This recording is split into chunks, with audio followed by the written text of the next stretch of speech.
नाज़रीन, हालाणी में town committee ward number 2 जे रहवासन ॻोठ दाऊद बांभर जी बरसात पवण खां पोइ केतिराई घर किरी पट थी विया। मुतासिर खुलियल आसमान हेठि वेठल आहिनि। बरसात खे 20 ॾींहं गुज़री विया, पाणी निकाल न थी सघियो। पाणी कारो थी वञण करे मच्छरनि जो आज़ार बि वधी वियो। समूरो ॻोठ पाणी जे लपेट में अची वियो।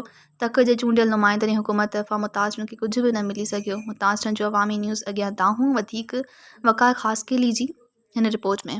मौजूद आहियूं हालाणी जे टाउन कमेटी वार्ड नंबर 2 में, जिते बरसात पवण खां पोइ जेके मुतासिर जा कचा घर जेके ड्रही पट थी विया हुआ ऐं उन्हनि जे ॻोठ में आस पास रस्तनि ते पाणी जेको बीठल आहे, जेके घर किरी पिया आहिनि। अचो त मुतासिर खां पुछूं उन्हनि जो छा चवणु आहे। असांखे कुझु बि न मिलियो आहे, न टेंट मिलियो आहे, न राशन मिलियो आहे, न का कली मिली आहे, का शइ न मिली आहे, कुझु बि न मिलियो आहे।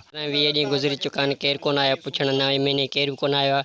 असांजा नंढड़ा मासूम आहिनि खे मलो थी वियो आहे।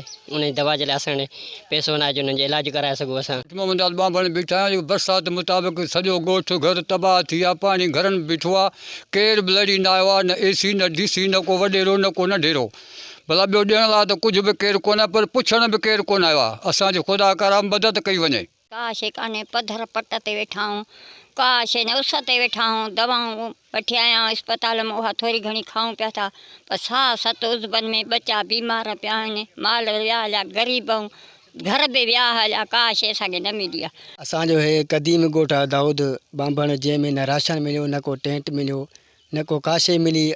ख़ुदा करण हे ग़रीब अवाम जे कुझु सहारा लहो, मारी कयो, मदद कयो। ग़रीब अवाम हिन पाणीअ में बुॾल आहे, फसल ॿुॾी आहे, मच्छर आज़ार वधी वियो, मच्छर माल जेको उहो माल मरी वियो। यानी रस्तो कोन्हे को निकिरण, गोॾे जहिड़ो पाणी आहे। उन हमारा असांजे मरीज़ खणी आया हेॾे, त खट ते खणी वञो, लाश कंदा वीचारो फोत थी वञे, मटाए वरी उहो खट ते खणी वियासीं। रस्तो निकिरण लाइ को रस्तो कोन्हे को। असांजे को लड़ी न आयो आहे, न को छा, न को हीअ ॻाल्हि आहे या छा आहे छा न आहे। हाज़रीन, तव्हां मुतासिरनि जूं ॻाल्हियूं ॿुधियूं। हिननि जो चवणु आहे त बरसाति खे 15 ॾींहं गुज़री विया आहिनि, पर असांजे ॻोठनि में जेको पाणी बीठो आहे उहो बि निकर न थी सघियो आहे। ऐं असांखे हुकूमत जे तरफ़ां जेका फंड जारी कया विया DCनि खे ऐं MNAs MPs खे, उहे बि असां ताईं न पहुची सघिया आहिनि। राशन वग़ैरह लाइ असां परेशान आहियूं।